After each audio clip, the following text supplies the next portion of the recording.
Hey there, everyone. Thanks for joining us tonight. I know there's a lot going on in the world, and I appreciate you taking your time out of your evening, your afternoon, your very late night, depending on where you are, to join us. So I see there's already a bunch of people here with us watching. So I'd love it if you would share that you're here, where you're watching from. It's always neat to hear where everyone is joining us from. So tonight we're going to be speaking with Michelle Auerbach, who's going to be talking to us about the connection between great leadership, creativity, innovation. And I'm really excited to speak with her tonight. I think particularly in the context of everything that's going on. I think she has a lot of really great insights to share. So I just want to say hi real quickly to a bunch of people who are here with us. We have someone saying bonsoir, Lindsay. I don't know if you're from Paris, Montreal, some other French-speaking country. I'd love, although neither Paris or Montreal are countries, of course, but I'd love to hear where you're from. We have Mario here, Angelina, William from Mississauga. Nina is here and says she's excited to see Michelle, Amitesh, Jackie Ann, Angelino. So thank you, Deondra, Alessia. I will stop at that. I want to thank everyone for joining us. So for those of you who don't know me, my name is Lindsay Lapaquette. I'm a workplace communication expert. And I just wanted to share really quickly what I do. I'm in the middle of reworking my business positioning. And so I'm going to share with you the newest version I have. I'm still in a little bit of a long version. We're working on cutting it down. But so I teach middle managers the leadership communication skills needed to show up authentically so they can lead their teams to greatness while making the world a better and more accepting place. And so, like I said, I'm really excited to speak with Michelle tonight because I think she has a lot of interesting things to share that are very in sync with the type of work that I'm doing in the world. So Michelle, I'll give you a quick intro and bring her in. She solves problems and creates change through story across diverse contexts. She works with businesses on change management, leadership, and creativity through story. She works with communities on creating social good, connection, and working across difference through story. She coaches and teaches individuals through workshops, trainings, and one-on-one explorations. She writes for the New York Times, the London Guardian, and she's the author of 3 books: Resilience, The Life-Saving Skill of Story, Alice Modern, and The Third Kind of Horse. So with that, I will bring Michelle in here with us this evening. Michelle, hi. Hey, Lindsay. How are you? Good. How are you?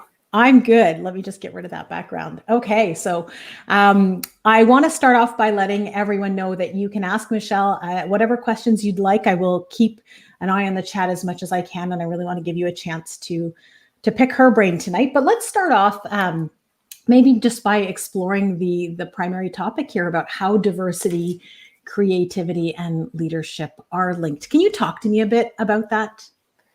Sure. And I will say one word: empathy.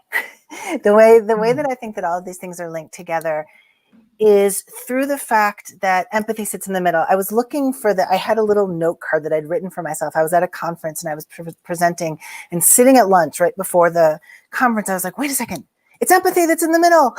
And I made myself this little chart. So if you can imagine, the inputs going into it are self-awareness, story, and then the middle part is empathy. And then what comes out of that is creativity, diversity, psychological safety, innovation in organizations and communities, right? That they're all an outgrowth of that thing that the researchers call empathy.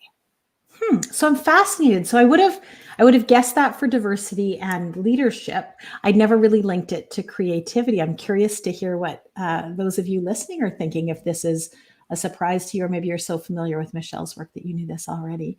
Can you talk to me about that a bit more? How, let's start with creativity. I guess that's where I'm most curious, how empathy brings out creativity. Sure. So I'm going to try not to get super crazy scientific, but I did a bunch of research today just to see what was out there, because I wanted to make sure that I wasn't making any claims that weren't actually research backed, because that always drives me nuts. So I think people in this field say a lot of things that you would like to be true, but I'd like to stick to the stuff right that we know actually from research works. So one of the things that's been discovered about the way that creativity works in our brains, and there are a lot of folks on this, listening in who know more about this even than I do, but from the research, there are two different ways that your brain functions. It functions to create stuff, and it functions to assess stuff. And in creating stuff, one of the things that happens is your brain goes into this thing that's called your default mode network, which is basically where your brain is when you're spaced out, or when you're doing a project that takes just enough of your attention that you don't have to entirely focus on it. And you know how your mind kind of wanders. Sometimes they call it mind wandering. That state in your brain encourages an incredible amount of ideas and diversity of ideas. And that mode in your brain is actually one in which you're completely internally focused, right? You're lost somewhere that's not the present moment. And that would seem to be a selfish place to be, but in actuality, it's the same set of skills and associations in your brain that help you understand other people and understand where they're coming from. And that allows you to fall into that mode and use it to create more and more and more and more ideas. And then what allows you to assess whether or not your ideas are good and whether you want to build on them is actually the ability to look at the potential people that you're coming up with these creative ideas for, and would it work for them, right? So it's a thing called theory of mind. But it's still an empathy skill, because you're looking at the folks. Let's say you're trying to create a new website. You're looking at it from the point of view of users, right? If you're creating a program, you're looking at it from the point of view of participants. And those are all empathy skills. So as you create the stuff, you're kind of going into your body and sensing things in your body, which Lindsay has a background in the science behind this, but it's called interoception, right? So you're in there feeling around inside of yourself, and those skills help you actually decide what's going on with somebody else. So it's all really intimately connected in there. And the thing I love about this is that when you pull one string, you kind of get all the positive benefits. Because if you pull the string to develop storytelling and story listening skills and all the things that go with that, you end up with empathy, you end up with creativity, you end up with more safe, diverse workplaces. You end up with skills at dealing with conflict, which I think we're probably going to need to talk about today if anybody's living in the US right now, right? And there is watching the world. This. You really mazel tov for your ability to focus on something. But those skills are related. And so I love it when one solution solves many, many problems, because then you're putting effort in the right place. I love that. Okay, so let me just go into the comments here for a second. So Jackie Ann is asking, is this similar to being in the zone in sports? Yes. Yes. In fact, oh gosh, I can never pronounce the guy's name. Csikszentmihalyi, who was a researcher who came up with the idea of flow and flow state. He didn't at that point have the benefit of looking at functional MRIs to see what your brain was doing, but basically, yes, it's pretty much the same.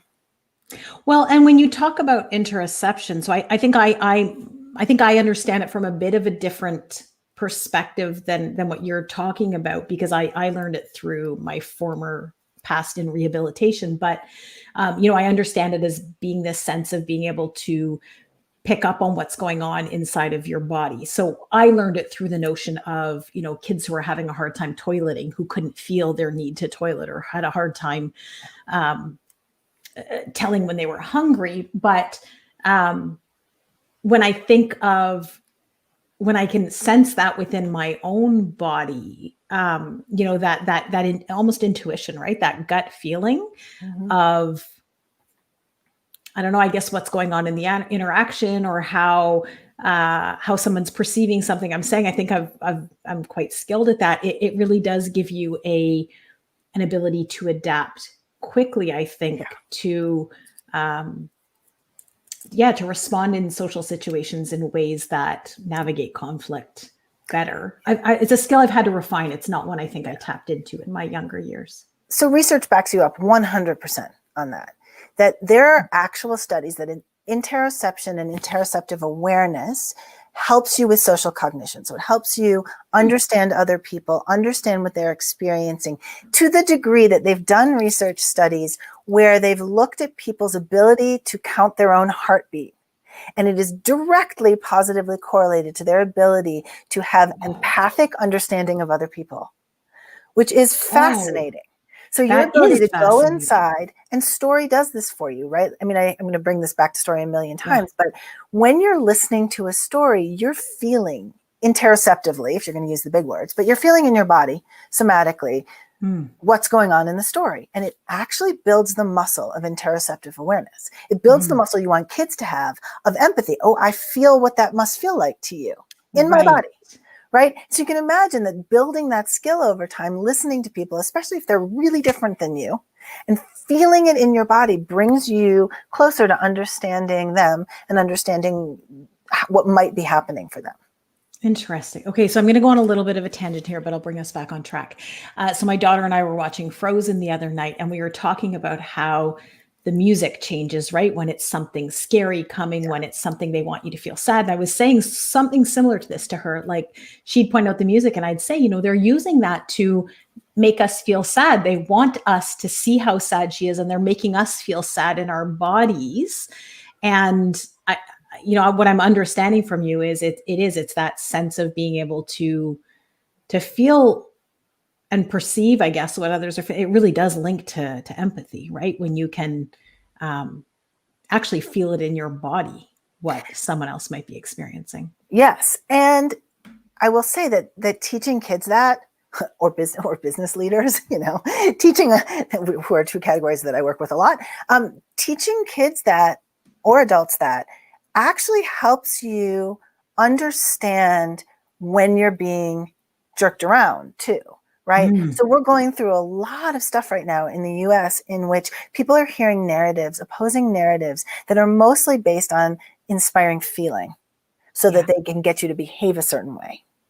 And when you are a really good, I don't know what to call it, the word's not critic. When you're a good assessor of your own internal state, you can go, that feels a little manipulative to me. Or, oh, they want me to feel this. Now let's talk about whether or not their argument works. Yes. Or whether or not they're actually, right? So we get into these situations where we have these battling narratives, and it gives narrative a bad name because people are manipulating you, basically. And so the ability to understand like how things make you feel, empathy, self-awareness, and self-regulation. I know you're a Dan Goleman fan too, so we can go there in a minute. But it allows you to be a little bit less likely to get yanked into an argument by feeling and find yourself in the middle of it not knowing what to do. Gives you a bit more critical thinking, like maybe not more critical thinking, the ability to access your critical thinking a bit better than to just follow the emotion, which, we are seeing happening a lot. Okay, so hang on. I want to go into the comments here because they're kind of flying, and I just want to be sure I'm not missing any questions for you. So Angela's saying that you are so wise, and I will second that. Okay, just give me a second to peek through here. So Jackie Ann is saying that as a trainer working with adults, I found storytelling to be the best way to really connect with others and enhance learning. So let's get into that piece a bit more, really the role of story in all of this, because that's really a huge part of your So expertise. I love it when things have face validity, right? That Jackie Ann can say, yes, this works. And you say, yes, it does. Now, why does this work, right? It works. it's hard to encode things into memory when you're an adult, especially when you're an adult learner, because you've got like a certain amount of real estate and 80% of it is taken up by, did I pay the mortgage? And I have to drop the kids off at school. And, like I have to do my job, and now you want me to learn this new thing and like, forget it, right? You've got exactly like that much room left over for anything else. And what story does is it helps you encode things into memory more easily because you have an emotional response. And emotions, our brain is set up in a way that is supposed to save us from harm. So if something has a strong emotional reaction, you're going to remember it because it might be valid information for later that might save you from harm. And so, or it has a very strong positive association emotionally. And then you go, oh, whatever that thing equals good, safe, right? It's good. And so we want to use that when we're working with adult learners, whether we're doing training in a business environment, adult ed. I worked with somebody or spoke to somebody recently who does trauma sensitive creation of programs for folks in prison, where she's trying to help encourage learning and also encourage people to sort of move out of a trauma state in a learning environment. And stories the way to do that because it takes you directly into your own personal experience. It helps you remember things better. There's been all this research done on the fact that we're able to remember things that happen in a story format better than we are in a list. And so all that stuff works together for learning. It also helps because when you walk into any room, business, classroom, family setting, people are responding to things that aren't necessarily happening on the surface, right? And you just don't know what's going on with them. But you can assume, I do a lot of change management in organizations, you can assume the people sitting in the room have had it up to here with change. And you're walking in saying, yay, let's do this fun thing. And everyone's like, I hate you. We just hired this consultant. Right. And here's this, what do you have to say to us, lady, that hasn't been said to us by 17 people from 5 consulting companies? But the truth is that if you use story, you can help people get past the response of either change overload or change fatigue, whether it's, interpersonal, like with your partner or your spouse or your kids, or it's in a business setting. You can help get around that by having them feel what you would like to have happen before you actually like give them a list of things to do. So story like breaks the ice. It also circumvents a lot of the cortical inhibition, the stuff in your brain that shuts down when you start to freak out, like, oh my God, here we go, my job's at risk, I don't know what to do. And your brain just like shuts down.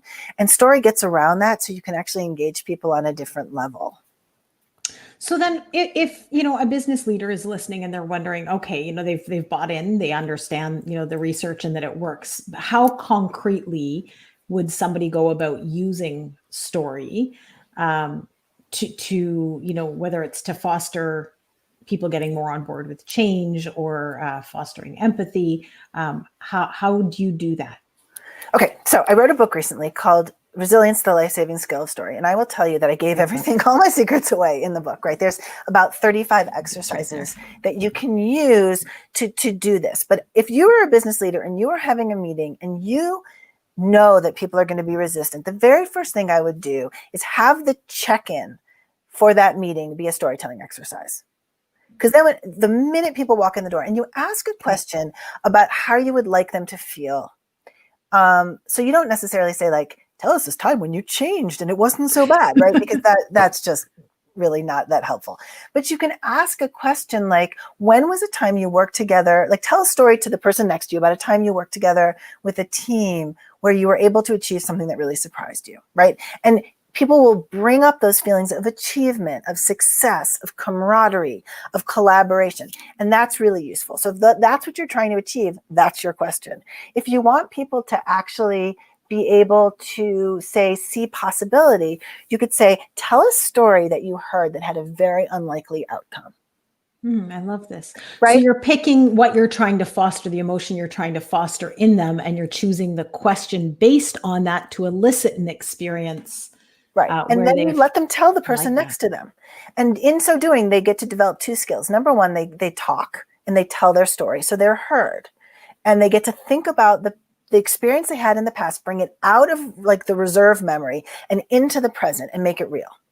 Then they get to practice listening to another person, which develops Mm-hmm. empathy, collaboration skills, care, concern. And so now you've brought that into the room too. And the other person got to feel listened to. So it's an incredibly helpful way that both makes people feel really good and Yeah. also helps to forward your goal, so that the people in the room might be more on your side. I love that. That's a great exercise and a great tip. Thank you. So Jackie Ann here is saying, if people can connect with your story and it's meaningful, they'll transfer that knowledge to the new thing you want them to learn or know. Change, skill, knowledge. Absolutely. Tim here is saying that the life-saving skill of Tim is story. my That's a publisher brilliant book. and an expert, a communications expert, Yeah. actually, and does a lot of work in preparing people to talk to media folks and also about communication within pretty cool, large, amazing organizations. And so he's kind of a guru Well, in thank that you, world. Tim. And there is a link in the chat for anyone interested, an Amazon link where you can find that. Let me just pop up and make sure there's no other questions. So again, for everyone listening, if you have specific questions here for Michelle, go ahead. I'm absolutely would love to give you a chance to ask. So LinkedIn user, I don't know who this is saying, storytelling makes such a difference in both keeping people engaged and getting your message to stick. Absolutely. I was going to say, when you were speaking earlier about, getting to listen, in one mindfulness course I had taken a while back, they would ask us a question and then you had to sit across from someone who was not allowed to give you any feedback. So couldn't speak and wasn't supposed to nod, wasn't supposed to do any of those things that we normally do to show ham listening. But it was a very profound experience. It went back and forth multiple times, and it was just very powerful to connect with someone's stories. It was always a story-based question. Story listening is its own set of skills, right? Being able to ask people the right questions to elicit a really good story, and being able to be really present when someone's talking to you. Those are amazing leadership skills. Yeah. So that's definitely something to keep in mind, that when you're training leaders, you don't necessarily just train them to be storytellers. You also train them to be story listeners. Yeah. I love that. Yeah. Well, both skills, they go hand in hand. I mean, communication is, speaking and being able to listen and adjust in consequence. So I love that. I just want to pop back up here. So I'd seen something earlier in the comments. I don't know if I'll be able to find it because there are so many, but anyhow, someone was asking, is anyone watching the news? Uh-oh. And I think that's a fair question tonight. And thank you to all for taking a moment away from watching the news to join us. Can we talk about this a bit in relation to what's happening right now in the US? Because I think this is on probably every single person's mind right now. Then we'll get back to the questions. Yeah. So I'll give you my I have very strong views in a lot of ways that are political, but this is my apolitical view. It transcends the politics of the country. We are in a fractured story environment in the United States right now. And I would say in the world right now, and we're doing a very atrociously bad job of listening to people. And in fact, I would say that thing I talked about earlier, where people are using the science behind story as manipulation, is really present in a lot of the things that we're seeing going on in the world right now. And people are less critical about it than they would be otherwise, because we've lost the practice of being able to listen to each other and being able to assess story and being able to see what maybe our greater story is. So there's a lot of unrest going on in the US right now, and a lot of stuff that, I was on a call earlier with clients, and it was very hard to focus, right? We were all, and these are, folks who are a generation above me. So real elders and elder statespeople in a lot of ways in the world. And they were saying this is one of the most uncomfortable days they've lived through in their entire lives. And they were saying it's definitely like 9/11 in terms of our fears about what's going on in our country and our democracy. And I think we've lost the ability to see the way that the story of democracy in the United States holds us together, right? I think people are afraid that if we admit that it's not perfect, because it's absolutely not. It's an ideal that we have definitely not lived up to yet. That if we do that, we're somehow weakening it. because there's been all these stories, right, that you can't be patriotic if you question the country. And I think in actuality that we've lost the greater story, that we all live together in this American experiment that definitely fails. And I think we have a history of systemic oppression that we can look to say, we haven't lived up to it yet, but that we've always had this desire to live up to. And that like sort of, I don't know what to call it, generally large story can pull people together more than break them apart. And so, I'm just sort of sitting here feeling like, hey, we live in a country where there's supposed to be pluralism. We're supposed to be able to talk across difference. Our system is set up actually to protect us from the fact that we are going to be different, and therefore allow us to talk more easily. And it kind of takes me back to a lot of the research that's out there on adolescence and conflict management skills, because there's some research on what allows adolescents to learn to manage conflict. And I'm wondering if in the world right now we aren't doing enough of this, right? One of the main things is the development of the skill of empathy. Yeah. Right. But I'm going to pull up the actual research paper for a second, because it was just so interesting to me. But the other thing is creativity. It's not just empathy, that empathic levels, self-regulation skills, and the ability to see yourself as effective in being creative predicted adolescents' conflict resolution skills. So you are able to resolve a conflict with another person to the degree that you're able to see that you're both there and human, and then be creative about what possible conflict solutions there might be. Right. And so here we are. Yeah. Back to, creativity and the ways in which it works interpersonally and storytelling. Right. And there's another bit of research also done on adolescence, which I think is fascinating. Kids from different religious backgrounds getting together and trying to bridge a divide. And they picked kids specifically who came from pretty, not the most liberal parts of their religion, but as sort of far to the right in any religion as they could find. And they brought this group of kids together in Chicago, and they had them just tell each other stories, like, what's it like to be a person of faith as a kid? Right. And they could, in telling stories to each other, begin to see, that somebody who's Muslim might be having the same experience as someone who's Sikh, who might be having the same experience as someone who's Jewish, right? Or who's Christian. And they were able to see each other's experience as more similar to theirs, and therefore be advocates for each other. Well, I think when you don't know or you can't understand the story behind. So I got into a discussion with somebody recently on LinkedIn who had posted about how, and I hadn't even known this at the time, that apparently in the US, there's a subgroup, or I don't even know to what extent, but that Black people are apparently not as trusting of the vaccine for COVID. And she had posted saying, let's look at the history of Black people's experience with the medical system in US, for sterilization and all sorts of other things. And when I read that, I thought, oh, right. None of that was on my radar. I know it's happened.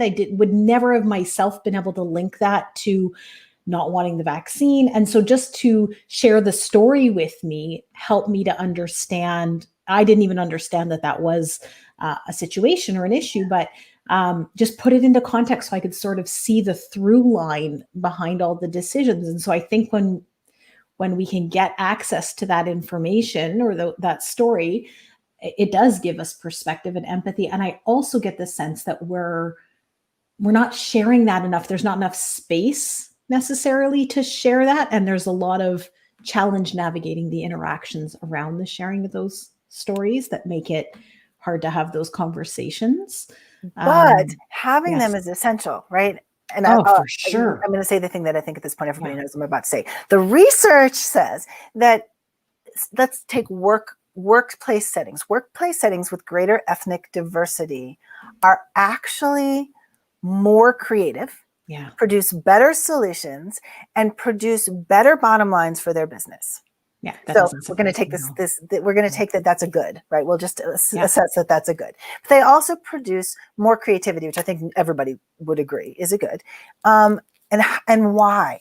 Why does that happen, right? The ability to begin to see things from as many possible points of view as we can allows us to create solutions that get bigger and better and more robust every time a new idea is brought in, number one. Number two, and this research comes out of Amy Edmondson's work on psychological safety in organizations, which started in the 40s, not with Amy, with other people, and then got really popularized by Google when they did their rework program. But this idea that psychological safety exists on a team, all the skills you need for it come out of storytelling, first of all. But if people feel they can show up to their job as they really are and not be afraid that they're going to be dinged for it in some way, bring crazy ideas and speak up when things are not going well, say in a setting where there may be some sort of homophobia, racism, sexism, some sort of religious underpinning to what's going on that people feel they need to speak, or to say that idea is not going to work and I'm going to tell you what the downstream effect is that makes that the case. Those groups create better outcome and they create more creative solutions and they create better solutions. So we know from research that we should be getting together with people who are different than us because we will all be better for it. Yeah. Right. But then we've got these stories where, like, yours is a perfect example. Folks often don't understand, the Tuskegee experiments that were done on syphilis on African-American men, the ways in which African-American troops were used as experiments, the ways in which there was forced sterilization of, all sorts of people because of eugenics, like all these things. If you don't know that story, you can't actually solve the right problem. Right. And that's where that listening comes in. So my experience working with Indigenous clients is really where I saw that diversity of idea bring great creativity, but where it really was, where there were a lot of challenges was when there wasn't listening, because then there's no empathy necessarily. And then trying to understand how such different perspectives can, we all have to work together. We're working on projects together. We all have to somehow navigate this difference of opinion. So it either worked really, really, really well, or it would really, really break down. And I do think one of the key underpinnings there is listening and not empathy. Having to agree. Yeah, that's a big point, right? Another skill we could really use right now is hearing people out without having to agree. And I'm going to make this very personal. Oftentimes when my partner says something to me about what I've done wrong, I feel that if I'm going to agree with what's going on, if I'm going to agree with the assessment, I have forfeited my right to my own opinion about what I did. Yeah. Right. And once I understood that, I was like, this happens all the time. It happens in politics. It happens in parenting. It happens in friendships. It happens in business settings. You can hear somebody out and absolutely validate that is their experience, and you can still disagree. Yeah. I just wrote a blog post this morning saying exactly this. That's how aligned our thinking is, how you can validate without agreeing. Or I will also say that I do hold the belief that, like, not all opinions are equal. Right? If someone's being harmed, if you see oppression happening, if somebody's life or their safety is in danger, like, those are not necessarily the situations in which you say, I'm just going to hear you out. Right? I think in that case, intervention is sometimes necessary. But a lot of interpersonal difficulty happens because somebody says you don't understand, and you actually aren't even trying to understand. You're just trying to prove if you were to understand, you'd have to validate it. Yeah. I love that. Okay. I want to give a chance to get some of these questions answered because there's a whole whack of them here. So I'm not sure if I'll do them in order. I'll do my best. But Nina here is asking, how do you open people up to an outcome that may not be comfortable? That is a fantastic question. I don't know, Nina. Why don't you tell me? Is that her area? I've had much more, experience in doing uncomfortable things. I think that the problem is that we don't understand. Let me rephrase it. People have different inherent levels of comfort with change, ambiguity, and with discomfort. The camera's backwards. Change, ambiguity, and discomfort, right? And so there are simply going to be people who are not comfortable with change. And I think knowing yourself and knowing what helps you get through that thing. What are the stories you need to tell yourself that work? Right? So whether the story is, I always land on my feet. Like, this might feel bad right now. This is one my best friend tells me all the time. I freak out about something and she texts me and says, you always land on your feet. So that's our Yeah. internal story that we tell each other when things get uncomfortable, because it's good to remember I cannot like it and it's still going to be okay. Mhm. But you have to know where on the spectrum you fall in discomfort with ambiguity, with change, and discomfort with the actual feeling of discomfort. Yeah. There's some amazing research out there that's been done, actually in the community I grew up in Cleveland, by a researcher who's worked with folks who were Holocaust survivors. And she just, she talks a lot about epigenetic trauma, but she also talks a little bit about post-traumatic growth, and says, if you are putting together a team of people who are going to have to deal with something uncomfortable, someone who has an epigenetic or family historical trauma situation that they've mastered, well, they are the people you want, because their level of ability to be uncomfortable is way higher. Yeah. Right. Whereas there may be somebody for whom that's still active right now, that the trauma is not historical, it's active right now. And they may not be somebody you want to put in that situation. Right. Right. Well, and what I'm thinking too is that we really can't force people to deal with, change or uncertainty at a faster rate than they're capable. And so I always see it as a dance, right? I see my role as a facilitator or a consultant as being able to read or pick up on the signs and, pushing a bit and knowing when to step back, right? And knowing when to push again. And it's really, again, sort of that intuition, that feeling on respecting the other person's needs and boundaries while also trying to navigate that. And I think that's just a skill that refines the more we do it. And I think back historically, sometimes I have pushed too fast and the relationship is broken. And it's definitely a dance. Back to interoceptive awareness, right? Yeah, you can feel, and it's a little hard on Zoom, but you can feel when you're in a room with people like, oh, I feel weird. Yes. So they're feeling weird. And especially when you're the leader or the facilitator or whatever, you can actually voice that. Like, am I the only one? I don't think I'm the only one that's feeling this way.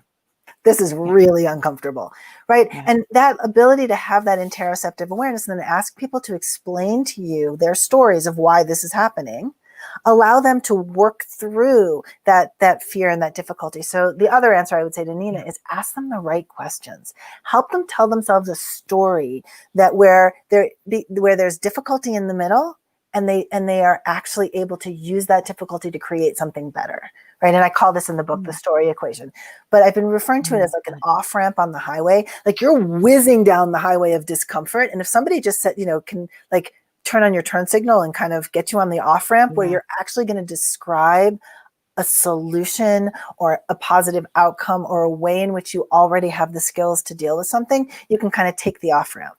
I like that. So here again, her book, Resilience, the Life-Saving Skill of Story. And I'll just add in there that I think you can get to know too who are the right people to help you get to the off-ramp and who keeps you racing down that highway. Not to say it's the other person's fault, but I've learned to recognize in my life how to not choose the person who wants to race down the highway with me when I'm in those moments. And I know Nina, so I'm just going to say, she also works with folks who are, she works with folks in a capacity where they are probably experiencing change. And so I would say be the person who asks the right questions, right? Ask the person those story equation questions. What's going on? What did you do about it? And what happened, right? And let them tell you the story, because it will settle them into their bodies and also allow them to see themselves as a hero in a way that then will help them deal better with change. I love that. Okay, so let me go back here. So Jackie Ann is asking her question, managing through change, uncertainty, being uncomfortable. She'd love to get tips on doing that better. So would we all. So I think nowadays, right? Well, both of us are pretty big fans of Daniel Goleman. We both at least follow him on LinkedIn. But Daniel Goleman has this theory about leadership that starts with self-awareness, and the next step is self-regulation. And then after that, you move into this ability to lead yourself and to show yourself to be trustworthy, and then other people follow you, right? And I think that one of the things you can do is just to model for people self-awareness and self-regulation. Like, I am currently uncomfortable and managing it. Mm-hmm. Well, not well, I don't know. And I learned this because I've worked with a lot of consultants who are a lot slicker than I am in the course of my career. I am super goofy. Spiders fall in my hair. I drop things. I'm the person who, I always refer to myself as the Annie Hall of facilitators, like papers go flying and I'm not slick and I say stupid things and whatever. So fine, I could try to be that other person, but why bother? I think it actually helps people see, like, for me to actually name it, like, I'm feeling a little socially anxious right now, you know, and to have people see that you can manage that and they see you behaving towards yourself and them in a trustworthy way. And I think you can model that for people and model to them that it doesn't have to look perfect, right? But dealing with, there's a really great book too, if anybody wants to read it, by a person who had a very similar trajectory to mine. His name is William Bridges, and the book is I think called Changes. Lindsay can put it up on her Instagram later. I mean, not Instagram, LinkedIn when I remember it, but it's William Bridges. And he talks about how there's always a period in the middle of change that's wildly uncomfortable and when you're totally lost. And I think we can model for each other, like, okay, so that's the case. Yeah. You know? And I think learning to recognize it, right? So I can see in myself when I just don't like that feeling of discomfort. So I don't like when I don't know where I'm going next, like that period of feeling kind of lost and helpless, whether it's a personal situation or a business situation. I don't really like that feeling. I like, you know, being in charge, knowing where I'm going, and having that realization allowed me to sit with it more, right? To not always need to know what the next step or the next answer is, just by identifying, oh, I'm feeling really uncomfortable. I can find strategies to deal with feeling uncomfortable, can be really helpful. So I just want to share here that Ashley's saying that as a person who struggles with change, it really helps me when others offer me compassion, assume that I'm doing my best, and give me the time that I need to find a strategy. Mandy here is saying that's awesome. We need to be transparent about anxiety and discomfort when we're leading. I'm not sure if I'm pronouncing your name right here, Agasu. This conversation as it relates to the blatant white privilege displayed today. You are disconnected if this has not angered you, aka laughing in a diversity conversation, not even mentioning the event. Super ironic. So I've got something to say about that, right? Because I do a lot of work in diversity and inclusion. And what I've discovered is that the sea of discomfort that people feel stepping into this conversation and feeling like they're going to do something wrong is pretty enormous. And one of the people that I've heard handle it really, really well is Robin DiAngelo. And I went and heard her speak. She's the one that wrote the book called, oh my gosh, White Fragility. And so she actually uses her sense of humor to get people over the discomfort of not knowing how to approach the topic. Because I think, at least in my mind, I've talked to a lot of people who I don't agree with, right? Where they say things and I just think, like, you're going to have to do some more research on that. Like, I'm sorry, but that comes from a place of privilege and you don't understand it. And I don't say it to them necessarily, but that's not the major percentage of people I work with. The major percentage of people I work with are actually people of good intent who have absolutely no idea how to get into the conversation. And one of the things that Robin does in her talks is she's just really funny. She's like, I'm going to say the word white 150,000 times. And when you start feeling uncomfortable, I will have succeeded, because you should feel that uncomfortable when you're doing it right. You know, and she just makes it into a very open conversation where she's like, your discomfort cannot prevent you from hearing someone else's story and taking it as real. And that the impact of what you say is felt physically and emotionally by the people on the other end. And when you know that, it helps you go through a big leap of, like, I don't want this person on the other end of this conversation or in the room with me to feel that way. I would rather be uncomfortable, honestly, than make somebody else uncomfortable. So let's try, right? And I think that telling each other the stories that, like, change has phases, it's iterative, we're going to mess up, you know? And I think the reason people laugh during those conversations or say stuff that's just, like, clueless is partially because it's like, I don't know what to do. So people will say things like, there's like all these phrases people have come up with to get around saying, we live in a white supremacist society. Our businesses are kind of based on it. We need to change this. It's good for everybody. Nobody should be living under this system. It dehumanizes everybody. Let's all work together on this. Is a scarier thing to say than to say, like, this summer when we had lots of conflict, and you're like, no, this summer when people who were not currently aware that oppressive systems were set up across the world in a lot of ways by a lot of the things that happened in the 19th century and the 18th and the 17th and the 16th, and when we stole people from the country that they lived in and, took them against their will to our country. I mean, it's hard to say that stuff out loud. It's really hard.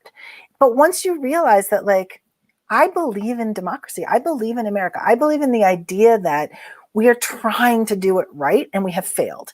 And therefore we can point it out to each other. Like if you have that bigger story, I want that other person to feel good. And I really want to understand that I'm living in an amazing experiment where we have the opportunity to iteratively change what we do. Let's do it better together, right? I think that helps. And that's all storytelling skills. Yeah, thank you. So I just would just like to give Agasu a moment here too, saying, so he's sharing, I'm angry, you are not. I just want to share from my perspective that I am angry. I may not be showing it in this conversation. I have been angry about this for as long as I can remember, to be honest. I think, and I think I still have a lot to learn about how to show that and how to advocate. I am very angry, and I share in your anger, and I thank you for sharing that with us here today. I think it's very important. I'm glad that you, felt safe enough to share that with us. So thank you.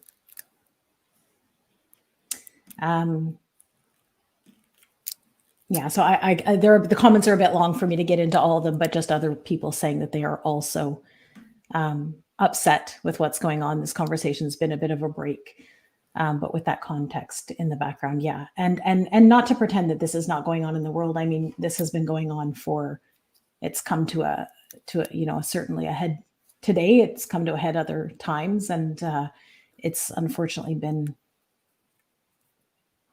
a consistent, I don't want to say event, but occurrence.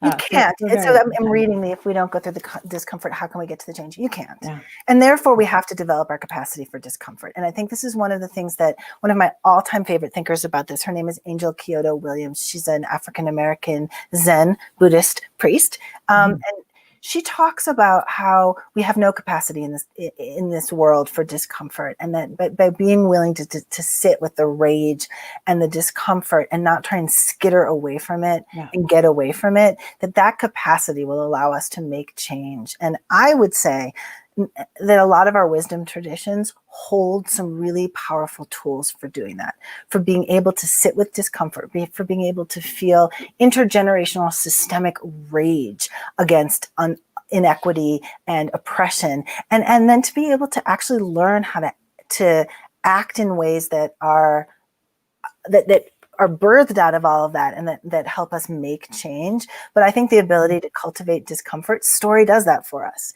You can listen to somebody else's story, and it's at just what they call a tiny metaphoric distance, because it's not happening to either of you in the moment. Right? That increases your capacity to be uncomfortable. And then you can seek out stories where that rage is there, and you can learn to be present with that. And as you grow that capacity, you will actually find that capacity to sit with that fuels your storytelling, and it fuels your leadership, and it fuels your desire to make change. And you're able to do it in ways that are a little bit less, people get tired. I think a lot of activism makes people tired. And as you build that capacity, you can actually build the capacity to be a huge agitator for the benefit of lots of people, whether it's in your organization, in your country, in your family, because you're actually able to sit with how incredibly atrocious things are. Yeah, I love that. Thank you. So Angela's saying she acknowledges his anger and that her heart is with him.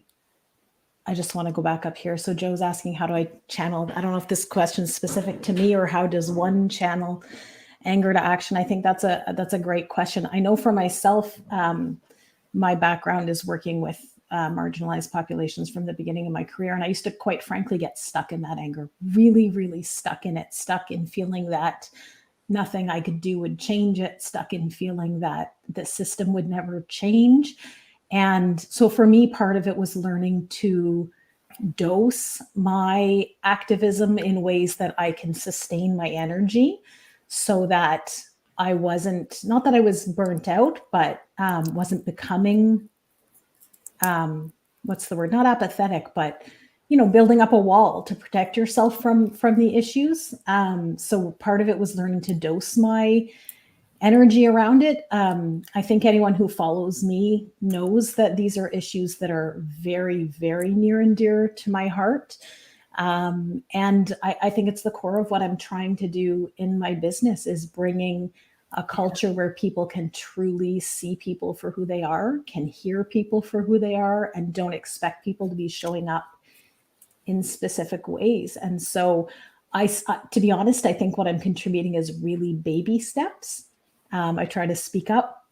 Social justice is very important to me. I think I have a lot to learn. And I think that's something else that I try to focus on, is learning and being open to where I'm getting it wrong and where I need to learn and be more open, because I don't in the slightest want to pretend that I know all the answers. And I'm open to any suggestions also.